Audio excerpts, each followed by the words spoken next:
Canada ਦੇ ਵਿੱਚ ਭਾਈ ਹਰਦੀਪ ਸਿੰਘ ਨਿੱਜਰ ਨੂੰ ਭਾਰਤੀ ਹਕੂਮਤ ਨੇ ਕਤਲ ਕਰਵਾਇਆ। ਸਬੂਤ ਜਿੰਨੇ ਮਰਜ਼ੀ ਦਿੱਤੇ ਜਾਣ ਪਰ ਭਾਰਤੀ ਹਾਕਮਾਂ ਨੇ ਇਹੀ ਰੱਟ ਲਾਈ ਰੱਖਣੀ ਆ ਕਿ ਸਾਡਾ ਇਸ ਗੱਲ ਵਿੱਚ ਕੋਈ ਕਸੂਰ ਨਹੀਂ, ਸਾਡਾ ਇਹਦੇ ਵਿੱਚ ਕੋਈ ਹੱਥ ਨਹੀਂ। ਸਾਰੀ ਦੁਨੀਆ ਦੇ ਵਿੱਚ ਕਿਵੇਂ ਇੰਡੀਆ ਦੀ ਇਸ ਝੂਠੀ ਕਪਟੀ ਤੇ ਨੀਚ ਸੋਚ ਬਾਰੇ ਗੱਲ ਚੱਲ ਰਹੀ ਹੋਣੀ ਹੈ ਕਿ ਕਮਾਲ ਦੇ ਬੰਦੇ ਆ, ਸ਼ਰੇਆਮ ਮਾਰਿਆ ਤੇ ਮਾਰਨ ਤੋਂ ਬਾਅਦ ਦਮਗੱਜੇ ਵੀ ਮਾਰੇ ਤੇ ਹੁਣ ਜਦੋਂ ਪੁੱਛ ਪਛਈਆ ਸ਼ੁਰੂ ਹੋਇਆ ਹੁਣ ਸ਼ਰੇਆਮ ਹੀ ਮੁੱਕਰ ਗਈ। UNO ਦੀ ਇੱਕ ਮਨੁੱਖੀ ਹੱਕਾਂ ਦੀ ਵੱਖਰੀ ਇੱਕ ਉਹਨਾਂ ਦੀ ਬੋਡੀ ਆ, ਉਹਨਾਂ ਦੇ ਕੋਲੇ ਸਾਲ ਦੇ ਅੰਤਮ ਦਿਨਾਂ ਦੇ ਵਿੱਚ ਨਵੰਬਰ ਦਸੰਬਰ ਦੇ ਵਿੱਚ ਇੱਕ ਰਿਪੋਰਟ ਵਾਂਗੂ ਜਾਂਦੀ ਆ ਵੀ ਇੱਥੋਂ ਕੀ ਹੋਇਆ। ਉਹ ਜਦੋਂ ਭੇਜੀ ਜਾਣੀ ਅੱਡ-ਅੱਡ ਮਨੁੱਖੀ ਹੱਕ ਜਥੇਬੰਦੀਆਂ ਵੱਲੋਂ ਤਾਂ ਕਈਆਂ ਨੂੰ ਸਮਝ ਨਹੀਂ ਸੀ ਲੱਗਦੀ ਇਹਦਾ ਕੀ ਫਾਇਦਾ, ਪਰ ਉਹੀ ਚੀਜ਼ ਅੱਜ ਰਿਕਾਰਡ ਬਣੀ ਹੋਈ ਆ ਕਿ ਵਾਕਿਆ ਹੀ ਭਾਰਤ ਵਿੱਚ ਘੱਟ ਗਿਣਤੀਆਂ ਉੱਤੇ ਜ਼ੁਲਮ ਹੁੰਦਾ। ਜਿਹੜੀਆਂ ਚਿੱਠੀਆਂ ਦੇ ਉੱਤੇ ਬਾਹਰਲੇ ਮੁਲਕਾਂ ਦੇ ਵਿੱਚ ਸਿੱਖ ਪੱਕੇ ਹੁੰਦੇ ਰਹੇ, ਅੱਜ ਉਹਨਾਂ ਚਿੱਠੀਆਂ ਦਾ ਉਹ ਰਿਕਾਰਡ ਵੀ ਇੰਨੇ ਹਜ਼ਾਰਾਂ ਲੱਖਾਂ ਲੋਕ ਆ ਜਿਹੜੇ ਉਹ ਇਹਨਾਂ ਤੋਂ ਆਪਦੀਆਂ ਜਾਨਾਂ ਬਚਾਉਣ ਲਈ ਇੱਧਰ ਨੂੰ ਭੱਜੇ, ਪਰ ਹੁਣ ਇੱਥੇ ਵੀ ਉਹ ਸਿਕਿਉਰ ਨਹੀਂ, ਇੱਥੇ ਵੀ ਸੁਰੱਖਿਅਤ ਨਹੀਂ। ਇੱਕ ਦੌਰ ਉਹ ਸੀ ਜਦੋਂ ਖਾਲਿਸਤਾਨ ਦੀ ਗੱਲ ਜਾਂ ਸਿੱਖ ਹੱਕਾਂ ਦੀ ਗੱਲ ਕਰਨ ਵਾਲਿਆਂ ਦੇ ਨਾਲ ਦੁਨੀਆ ਦੇ ਵਿੱਚ ਕਿਸੇ ਪਾਸੋਂ ਇਸ ਤਰੀਕੇ ਨਾਲ ਹਮਾਇਤ ਹੋਰ ਮੁਲਕਾਂ ਦੀ ਜਾਂ ਹੋਰ ਲੋਕਾਂ ਦੀ ਨਹੀਂ ਸੀ, ਪਰ ਅੱਜ ਇਸ ਬਦਲੇ ਹੋਏ ਮਾਹੌਲ ਦੇ ਵਿੱਚ ਬਹੁਤ ਸਾਰੇ ਮੁਲਕਾਂ ਨੂੰ, ਬਹੁਤ ਸਾਰੇ ਲੋਕਾਂ ਨੂੰ ਸਾਡੀ ਗੱਲ ਦੀ ਸਮਝ ਲੱਗ ਰਹੀ ਆ ਕਿ ਇਹ ਕਿਉਂ ਭਾਰਤ ਵਿੱਚ ਦੁਖੀ ਨੇ, ਕਿਉਂ ਬੇਚੈਨ ਨੇ, ਇਹ ਬਾਗੀ ਕਿਉਂ। ਹਜੂਰ ਸਾਹਿਬ ਜਾਂ ਪਟਨਾ ਸਾਹਿਬ ਜਾਂ ਹੋਰ ਬਹੁਤ ਸਾਰੇ ਗੁਰਧਾਮ ਜਿਹੜੇ ਸਾਨੂੰ ਪਤਾ ਕਿ ਜਦੋਂ ਖਾਲਿਸਤਾਨ ਬਣਨਾ ਤਾਂ ਜਿਵੇਂ ਅਸੀਂ ਇਹਨਾਂ ਦਿਨਾਂ ਦੇ ਵਿੱਚ ਨਨਕਾਣਾ ਸਾਹਿਬ ਵੀਜ਼ਾ ਲੈ ਕੇ ਜਾਂਦੇ ਆ, ਉਵੇਂ ਸਾਡੇ ਲਈ ਉਹ ਹੋ ਜਾਣੇ, ਪਰ ਉਹ ਸਾਰੀ ਕੀਮਤ ਦੇਣ ਨੂੰ ਵੀ ਸਿੱਖ ਤਿਆਰ ਕਿਉਂ ਹੋ। ਜਦੋਂ ਆਖਿਆ ਜਾਂਦਾ ਸਟੇਟਲੈਸ ਸਿੱਖ ਕੌਮ, ਵੀ ਉਹ ਕੌਮ ਜਿਹਦੇ ਕੋਲੇ ਆਪਦਾ ਮੁਲਕ ਨਹੀਂ, ਆਪਦਾ ਰਾਸ਼ਟਰ ਨਹੀਂ, ਆਪਦੀ ਧਰਤੀ ਅਜੇ ਨਹੀਂ ਹੈ। ਇਹਦਾ ਭਾਵ ਆ ਕਿ ਸਿੱਖਾਂ ਦਾ ਇੱਕ ਹੋਮਲੈਂਡ ਤਾਂ ਹੈ, ਸਿੱਖ ਹੋਮਲੈਂਡ, ਜਿੱਥੇ ਜਿੱਥੇ ਗੁਰੂ ਸਾਹਿਬਾਨ ਦੇ ਮੁਬਾਰਕ ਚਰਨ ਪਏ, ਜਿੱਥੇ ਸਿੱਖ ਆਪਦਾ ਹੱਕ ਸਮਝਦੇ, ਆਪਦੀ ਪਿਤਰੀ ਭੂਮੀ, ਆਪਦੀ ਮਾਂ ਭੂਮੀ ਮੰਨਦੇ ਆ, ਪੰਜਾਬ ਤੇ ਉਹਦੇ ਨਾਲ ਲੱਗਦੇ ਸਾਰੇ ਇਲਾਕੇ, ਪਰ ਇਹ ਸਟੇਟਲੈਸ ਨਹੀਂ। ਅਸੀਂ ਤਾਂ ਆਪਦੀ ਬੋਲੀ, ਆਪਦੀ ਧਰਤੀ, ਆਪਦੇ ਸੱਭਿਆਚਾਰ, ਆਪਦੇ ਬੰਦਿਆਂ, ਆਪਦੇ ਧਰਮ ਸਥਾਨਾਂ ਤੇ ਹੋਰ ਸਾਰੇ ਕਾਸੇ ਨੂੰ ਬਚਾਉਣ ਦੀ ਲੜਾਈ ਲੜੀ। ਤੇ ਇਹਦੇ ਵਿੱਚ ਇਹ ਵੀ ਗੱਲ ਆ ਕਿ ਖਾਲਿਸਤਾਨ ਦਾ ਜਿਹੜਾ ਸੰਕਲਪ ਆ ਇਹ ਵੀ ਸਾਡੇ ਬਚਾਅ ਦੇ ਲਈ ਇੱਕ ਕਿਲੇ ਵਾਂਗੂ ਆ। TV 84 ਉੱਤੇ ਪ੍ਰੋਗਰਾਮ ਖਬਰ ਦੀ ਖਬਰ ਦੇਖ ਰਹੇ ਸਾਰੇ ਦਰਸ਼ਕਾਂ ਨੂੰ ਮੈਂ ਸਰਬਜੀਤ ਸਿੰਘ ਘੁਮਾਣ ਫਤਿਹ ਅਰਜ ਕਰਦਾ ਜੀ। ਵਾਹਿਗੁਰੂ ਜੀ ਕਾ ਖਾਲਸਾ, ਵਾਹਿਗੁਰੂ ਜੀ ਕੀ ਫਤਿਹ। ਬੇਸ਼ੱਕ ਸਾਰੀ ਦੁਨੀਆ ਨੂੰ ਇਸ ਗੱਲ ਦਾ ਚੰਗੀ ਤਰ੍ਹਾਂ ਪਤਾ ਹੈ ਕਿ ਕੈਨੇਡਾ ਦੇ ਵਿੱਚ ਭਾਈ ਹਰਦੀਪ ਸਿੰਘ ਨਿੱਜਰ ਨੂੰ ਭਾਰਤੀ ਹਕੂਮਤ ਨੇ ਕਤਲ ਕਰਵਾਇਆ, ਪਰ ਇਸ ਗੱਲ ਦਾ ਵੀ ਹੁਣ ਤਕਰੀਬਨ ਸਭ ਨੂੰ ਇਹ ਅਹਿਸਾਸ ਹੋ ਚੁੱਕਿਆ ਹੈ ਕਿ ਸਬੂਤ ਜਿੰਨੇ ਮਰਜ਼ੀ ਦਿੱਤੇ ਜਾਣ ਪਰ ਭਾਰਤੀ ਹਾਕਮਾਂ ਨੇ ਇਹੀ ਰੱਟ ਲਾਈ ਰੱਖਣੀ ਆ ਕਿ ਸਾਡਾ ਇਸ ਗੱਲ ਵਿੱਚ ਕੋਈ ਕਸੂਰ ਨਹੀਂ, ਸਾਡਾ ਇਹਦੇ ਵਿੱਚ ਕੋਈ ਹੱਥ ਨਹੀਂ। ਜਦੋਂ ਭਾਈ ਜਸਵੰਤ ਸਿੰਘ ਖਾਲੜਾ ਦਾ ਕਤਲ ਕੀਤਾ ਗਿਆ, ਉਸ ਤੋਂ ਬਾਅਦ ਵਿੱਚ ਜਿਹੜੇ ਬੁੱਚੜ ਪੁਲਸੀਆਂ ਨੇ ਇਹ ਕਰਤੂਤ ਕੀਤੀ ਸੀ, ਉਹਨਾਂ ਨੂੰ ਸਜ਼ਾਵਾਂ ਹੋ ਜਾਣ ਤੋਂ ਬਾਅਦ ਖਾਲੜਾ ਮਿਸ਼ਨ ਕਮੇਟੀ ਵੱਲੋਂ ਤੇ ਹੋਰ ਸ਼ੁਭ ਚਿੰਤਕਾਂ ਵੱਲੋਂ ਜਿਹੜੇ ਭਾਈ ਜਸਵੰਤ ਸਿੰਘ ਖਾਲੜਾ ਦੇ ਨੂੰ ਪਿਆਰ ਕਰਦੇ ਸੀ, ਉਹਨਾਂ ਨੇ ਵੀ ਇੱਕ ਲੰਬੀ ਲੜਾਈ ਲੜੀ ਕਿ KPS ਗਿੱਲ ਨੂੰ ਇਸ ਜ਼ੁਲਮ ਲਈ, ਇਸ ਗੁਨਾਹ ਲਈ ਕਾਨੂੰਨ ਅਨੁਸਾਰ ਸਜ਼ਾ ਕਰਵਾਈ ਜਾਵੇ।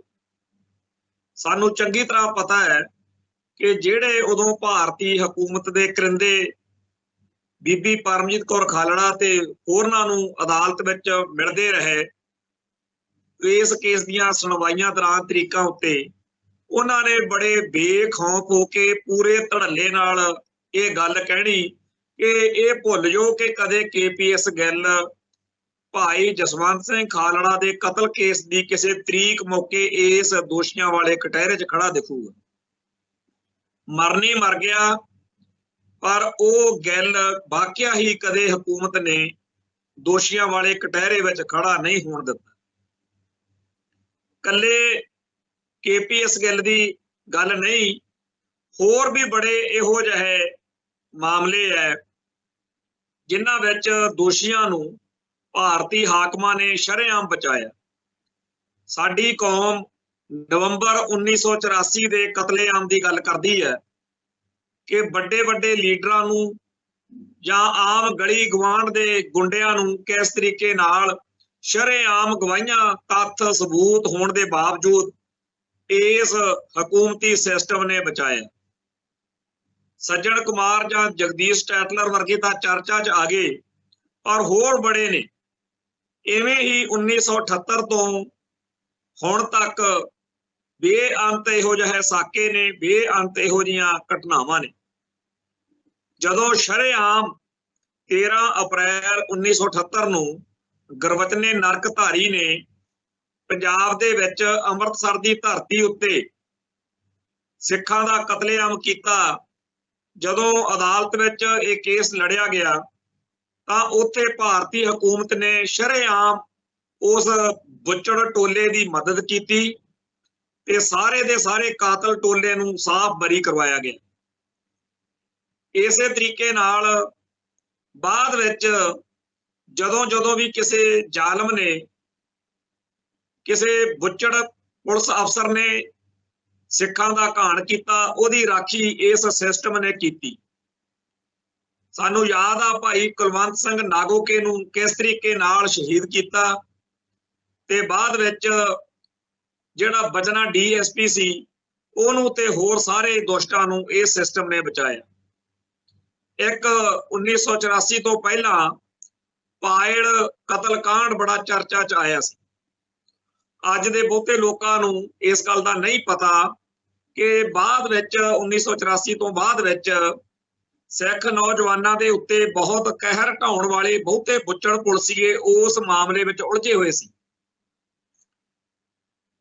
उस पायड़ कतल कांड दे विच 4 जणियां नूं बेदोशिया सिखां नूं कतल किया गया सी ते उस कांड दे विच संत ज्ञानी जरनैल सिंह जी खालसा भिंडरां वालियां दा एवें बगैर किसी गल तो नौ जोड़ के ये जिहड़े बुचड़ पुलसीए सी इन्हां ने जुल्म कीता सी ते ये पुलसियां दे खिलाफ जदों अदालती चाराजोई चली तां अंत ये होया कि बहुत बड़ा जंग, बहुत बड़ी लड़ाई लड़न तो बाद निराशा ही पल्ले पई, सारे दोषी जिहड़े सी साफ बच गए। वो पुलसीए बाद विच हुकूमत दे काम आए, उन्होंने इस गल की झेम सी कि सानू ये सिस्टम ने बचाया। उन्होंने सिस्टम के आखे लग के सिखां दा जिहड़ा घाण आ वो कीता।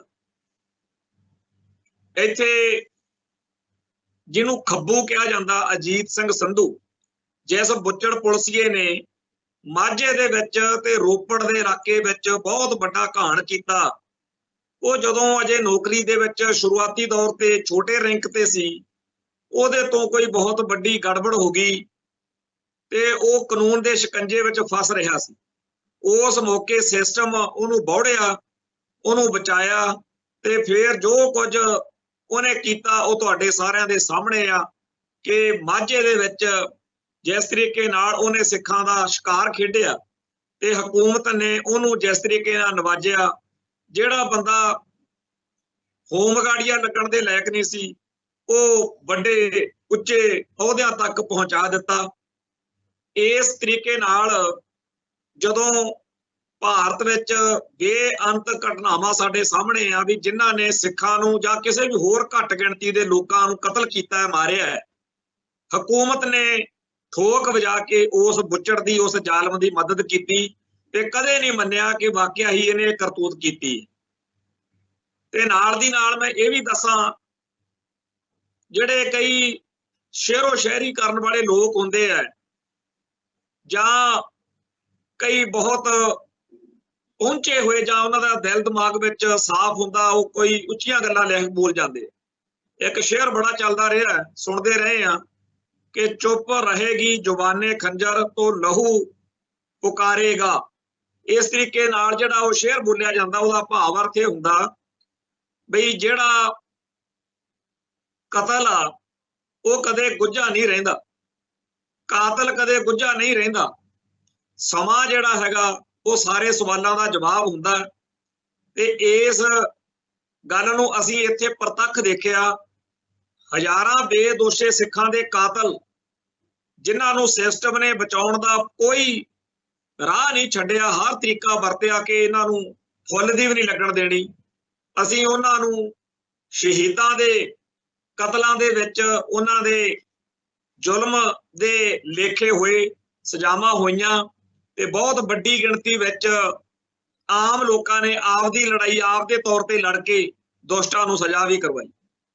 ਇਹ ਤੋਂ अगली गल ये बई जिहड़ी दुनियावी अदालत है, ਇਹਦੇ ਤੋਂ ਜਿਹੜੇ बच जाते रहे पुलसिए जिन्हां ने स्टेट दे मगर लग के भारत दे विच घट गिणती कौमां खास तौर ते साडा घाण कीता, उन्हां दी जे मैं गल करां, साडे कोल बेअंत इहो जिहियां कहानियां ने, सच्चियां दास्तानां ने, जिहदे विच जदों जदों ਜਿਹੜੇ ਜਿਹੜੇ ਪੁਲਸੀਏ ਰਿਟਾਇਰ ਹੋਏ, ਜਦੋਂ ਉਹਨਾਂ ਦਾ ਅੰਤਮ ਸਮਾਂ ਆਇਆ ਤੇ ਜੋ ਉਹਨਾਂ ਨੇ ਕਸ਼ਟ ਭੋਗਿਆ, ਜਿਸ ਤਰੀਕੇ ਨਾਲ ਉਹਨਾਂ ਦੀ ਜਾਨ ਨਿਕਲੀ ਆ, ਉਹ ਵੀ ਇੱਕ ਆਪ ਦੇ ਵਿੱਚ ਇੱਕ ਬਹੁਤ ਵੱਡੀ ਗੱਲ ਹੈ।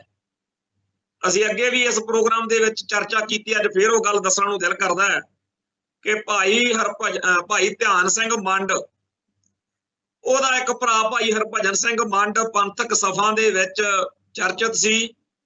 ਉਹਦੇ ਲਈ ਪੰਜਾਬ ਪੁਲਿਸ ਇਹਨਾਂ ਦੇ ਟੱਬਰ ਨੂੰ ਬਹੁਤ ਤੰਗ ਕਰਦੀ ਰਹੀ। ਆਖਰ ਇਹਨਾਂ ਦੇ ਦੋ ਭਾਈ ਧਿਆਨ ਸਿੰਘ ਮੰਡ ਦੇ ਭਰਾ ਸੀ, ਉਹ ਸਕੂਲ ਅਜੇ ਪੜ੍ਹਦੇ ਸੀ, ਛੋਟੇ ਬੱਚੇ ਸੀਗੇ, ਬੱਸ ਤੇ ਲੈ ਕੇ ਘਰੋਂ ਗਏ ਤੇ ਉਹਨਾਂ ਨੂੰ ਇੱਕ ਬੁੱਚੜ ਥਾਣੇਦਾਰ ਨੇ ਚੱਕ ਕੇ ਸਕੂਲ ਗਿਆ ਨੂੰ ਕਤਲ ਕਰਤਾ। ਤੇ ਦੱਸਦੇ ਆ कि घरे सुनेहा भेजता भी एक खाड़कू मारे गए ने, मुकाबला होया ते तुसी देख लो भी ये किते तुहाडे बंदे तां नहीं, पता तां सीगा ही।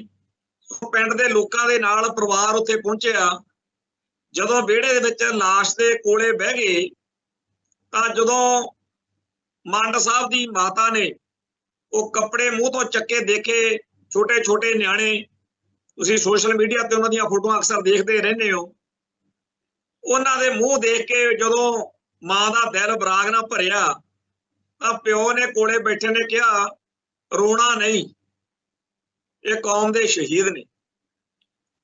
ਤੇ ਬਹੁਤ ਭਾਵੇਂ ਉਹਦਾ ਵੀ ਮਨ ਦੁਖੀ ਸੀ, ਪਰ ਉਹਨੇ ਹੌਸਲਾ ਰੱਖਿਆ ਪਿਓ ਨੇ। ਉਸ ਮੌਕੇ ਉਹ ਬੁੱਚੜ ਥਾਣੇਦਾਰ ਨੇ ਕੋਲੇ ਖੜ ਕੇ ਅਵਾ ਤਵਾ ਬੋਲਿਆ ਵੀ ਇਹਨਾਂ ਨੇ ਸਾਡੇ ਉੱਤੇ ਹਮਲਾ ਕੀਤਾ, ਇਹ ਖਾੜਕੂ ਸੀ, ਇਹਨਾਂ ਨੇ ਆਹ ਕਰਤਾ ਵਾਹ ਕਰਤਾ, ਤੇ ਹੁਣ ਤੁਸੀਂ ਦੱਸੋ ਇਹਨਾਂ ਨਾਲ ਕੀ ਕੀਤਾ, ਕਿਵੇਂ ਹੋਇਆ, ਜੋ ਕੀਤਾ ਅਸੀਂ ਠੀਕ ਕੀਤਾ। ਜਦੋਂ ਕਾਫੀ ਜ਼ਿਆਦਾ ਉਹ ਅਵਾ ਤਵਾ ਬੋਲ ਰਿਹਾ ਸੀ ਤਾਂ ਭਾਈ ਮੰਡ ਦੇ ਪਿਤਾ ਦੇ ਮੂੰਹੋਂ ਭਰੇ ਹੋਏ ਮਨ ਦੇ ਨਾਲ ਇਹ ਗੱਲ ਨਿਕਲ ਗਈ ਬਈ ਸਾਡੇ ਵੱਡੇ ਨੇ ਹਰਭਜਨ ਸਿੰਘ ਨੇ, ਜਿਹੜਾ ਵੱਡਾ ਸਾਡਾ ਮੁੰਡਾ ਜਿਹੜਾ ਸਿੱਖ ਸਭਾ ਦੇ ਵਿੱਚ ਪੰਥਕ ਸਭਾ 'ਚ ਵਿਚਰ ਰਿਹਾ, ਹੋ ਸਕਦਾ ਤੇਰਾ ਜਾਂ ਤੇਰੀ ਸਰਕਾਰ ਦਾ ਕੁਝ ਵਿਗਾੜਿਆ ਹੋਵੇ, ਉਹਦੀ ਗੱਲ ਆਪਦੀ ਥਾਂ ਤੇ ਆ, ਪਰ ਇਹ ਭੋਰਾ ਭਰ ਨਿੱਕੇ ਨਿੱਕੇ ਨਿਆਣੇ ਆ, ਚਲੋ ਤੈਨੂੰ ਰੱਬ ਦੇਖੂ। ਇਹ ਗੱਲ ਸੁਣ ਕੇ ਥਾਣੇਦਾਰ ਦੇ ਹੰਕਾਰ ਨੇ, ਉਹਦੀ ਹੈਂਕੜ ਨੇ, ਐ ਮਤਲਬ ਉਹਨੂੰ ਲੱਗਿਆ ਵੀ ਏਡੀ ਕਿੱਡੀ ਗੱਲ ਆ, ਕਹਿੰਦਾ ਲੈ ਜਾਓ ਚੱਕ ਕੇ ਇਹਨਾਂ ਦੀਆਂ ਲਾਸ਼ਾਂ।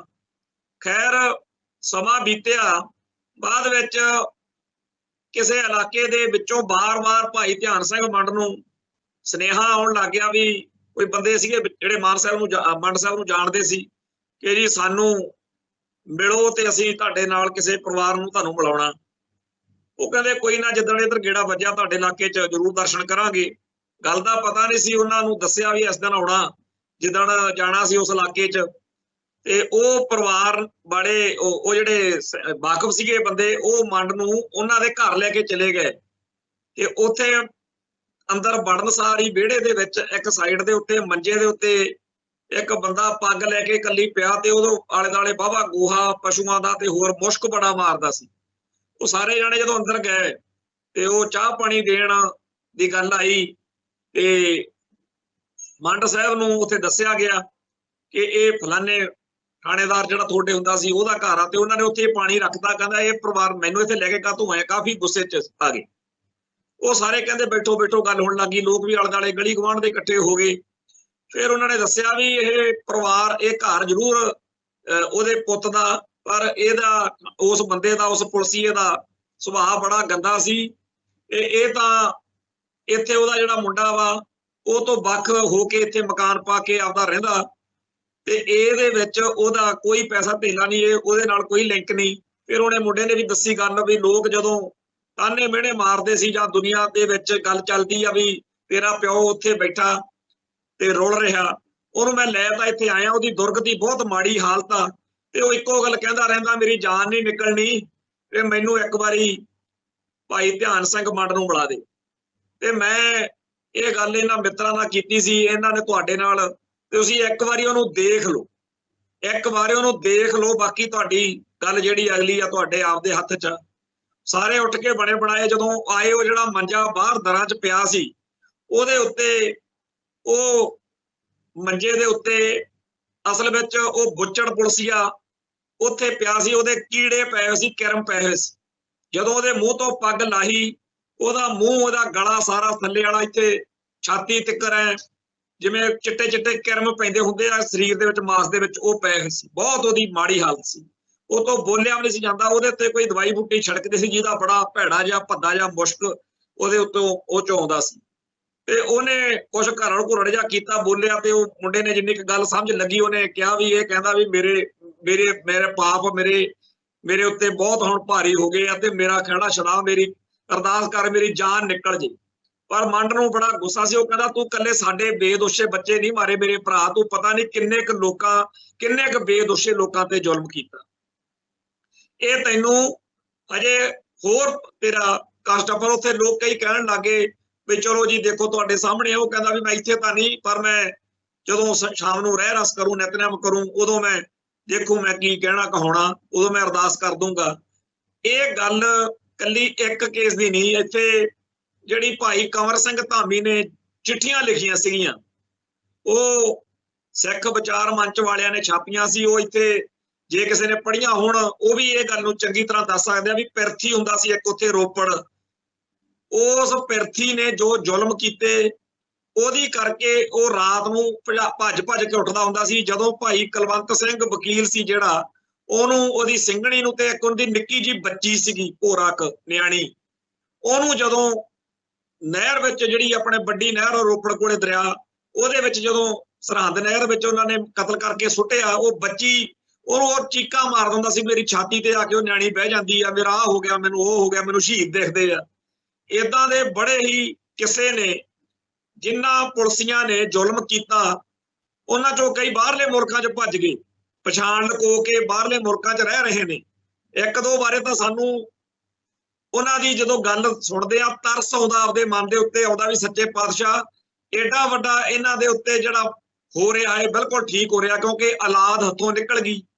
ਜਿਸ ਹਕੂਮਤ ਦੇ ਮਗਰ ਲੱਗ ਕੇ ਇਹ ਜ਼ਬਰ ਕੀਤਾ, ਉਹਨੇ ਕੀ ਸਾਥ ਦੇਣਾ ਸੀ ਪੈਨਸ਼ਨ ਦੇ ਕੇ ਤੌਰ ਤੇ ਅੱਜ ਕੱਲ ਤੁਸੀਂ ਦੇਖਦੇ ਹੋ ਜਦੋਂ ਅਦਾਲਤਾਂ 'ਚ ਜੱਜਮੈਂਟਾਂ ਆਉਂਦੀਆਂ ਨੇ, ਆ ਪਿਛਲੇ ਹਫ਼ਤੇ ਵੀ ਇੱਕ ਇਸੇ ਤਰੀਕੇ ਦਾ ਕੇਸ ਸੀਗਾ ਜਿਹਦੇ ਵਿੱਚ ਉਹ ਬਜ਼ੁਰਗ ਹੋ ਚੁੱਕੇ, ਬਿਰਧ ਹੋ ਚੁੱਕੇ ਪੁਲਸੀਆਂ ਨੂੰ ਜਦੋਂ ਸਜ਼ਾ ਹੋਈ, ਉਹ ਕੁਰਸੀਆਂ ਤੇ ਬੈਠੇ ਆ, ਤੁਸੀਂ ਉਹਨਾਂ ਦਾ ਹਾਲ ਦੇਖਿਆ ਵੀ ਕਿਵੇਂ ਉੱਥੇ ਜਿਹੜਾ ਸ਼ੂਗਰ ਹੋਈ ਆ, ਹੋਰ ਬਿਮਾਰੀਆਂ ਹੋਈਆਂ, ਬੜਾ ਦੁਰਗਤੀ ਵਾਲਾ ਜੀਵਨ। ਸੋ ਜਿਨ੍ਹਾਂ ਲੋਕਾਂ ਨੇ ਬੀਤੇ ਦੌਰ ਦੇ ਵਿੱਚ ਲੋਕਾਂ ਦਾ ਘਾਣ ਕੀਤਾ, ਉਹਨਾਂ ਨਾਲ ਜੋ ਕੁਝ ਹੋਇਆ ਉਹ ਇਸ ਗੱਲ ਦੀ ਗਵਾਹੀ ਆ ਵੀ ਜੇ ਬੰਦਾ ਇੱਥੇ ਦੁਨਿਆਵੀ ਅਦਾਲਤ ਤੋਂ ਬਚ ਜਾਵੇ ਤਾਂ ਉਸ ਸੱਚੇ ਪਾਤਸ਼ਾਹ ਦੇ ਕੋਲੇ ਤਾਂ ਫਿਰ ਲੇਖਾ ਸਾਰਾ ਹੀ ਹੋ ਜਾਂਦਾ। ਇੱਥੇ ਪਿੱਛੇ ਜੇ ਪੈਂਕੀ ਕੈਟ ਚੀਕਾਂ ਮਾਰਦਾ ਸੀ, ਕਹਿੰਦਾ ਮੈਂ ਕਿਤਾਬ ਲਿਖਣੀ ਆ ਪੈਂਕੀ ਦੀਆਂ ਝੰਗਿਆੜਾਂ। ਉਹ ਇਹੀ ਪਿੱਟਣਾ ਚਾਹੁੰਦਾ ਕਿ ਸਾਨੂੰ ਇਸ ਸਿਸਟਮ ਨੇ ਰੱਜ ਕੇ ਵਰਤਿਆ ਤੇ ਮੁੜ ਕੇ ਸਜ਼ਾਵਾਂ ਵੀ ਕਰਵਾਤੀਆਂ। ਉਹਦੀ ਪੈਂਕੀ ਦੀਆਂ ਝੰਗਾੜਾਂ ਉਹ ਤੁਸੀਂ ਵੀਡੀਓ ਉਹਦੀਆਂ ਸੁਣੀਆਂ ਨੇ ਸਾਰੀਆਂ, ਜਦੋਂ ਉਹਨੇ 2015 ਦੇ ਵਿੱਚ कंवर संधू नाल सारी गलबात कीती है। इवें ही एक वो शख्स चेते करो जदों बेअंते बुचड़ नूं सोधा लग्या ते एक बंदे ने कार बारे दस्सिया भी ये असीं पेंट कीती आ ते किहड़े किहड़े बंदे आ सारियां दा उहने भाई लखविंदर सिंह नारगवाल दा ते होर सिंघां दा भेद खोलिया। अखीर वो पिटदा फिरे। पिछले भी पिछे 4-5 साल पहला भी ਉਹਦੇ ਇਹ ਬਿਆਨ ਛਪਦਾ ਰਿਹਾ, ਹੁਣ ਤਾਂ ਚੁੱਪ ਹੀ ਕਰ ਗਿਆ ਵੀ ਮੈਨੂੰ ਕਿਸੇ ਨੇ ਕੁਝ ਨਹੀਂ ਦਿੱਤਾ, ਮੈਂ ਡਰ ਡਰ ਕੇ ਦਿਨ ਕੱਟਦਾ ਤੇ ਮੈਨੂੰ ਪਤਾ ਨਹੀਂ ਕਿਹਨੇ ਕਦੋਂ ਮਾਰ ਜਾਣਾ। ਮਾਰਨਾ ਮੂਰਨਾ ਤਾਂ ਉਹਨੂੰ ਕਿਸੇ ਨੇ ਕੀਆ, ਆਪਦੇ ਪਾਪ ਡਰਾਉਂਦੇ ਆ। ਕਹਿੰਦਾ ਮੈਨੂੰ 5 ਲੱਖ 10 ਲੱਖ ਦਾ ਨਾਮ ਕਹਿੰਦੇ ਸੀ ਦਿਆਂਗੇ, ਦੁੱਕੀ ਨਹੀਂ ਦਿੱਤੀ। ਇਹੋ ਜਿਹੇ ਹੋਰ ਬੜੇ ਲੋਕ ਪਿੱਟਦੇ ਫਿਰਦੇ ਆ ਕਿ ਸਾਨੂੰ ਸਿਸਟਮ ਨੇ ਵਰਤਿਆ ਤੇ ਅਸੀਂ ਆਪਦੀ ਹੀ ਕੌਮ ਦੇ ਵਿੱਚ ਖੜਨ ਜੋਗੇ ਨਹੀਂ।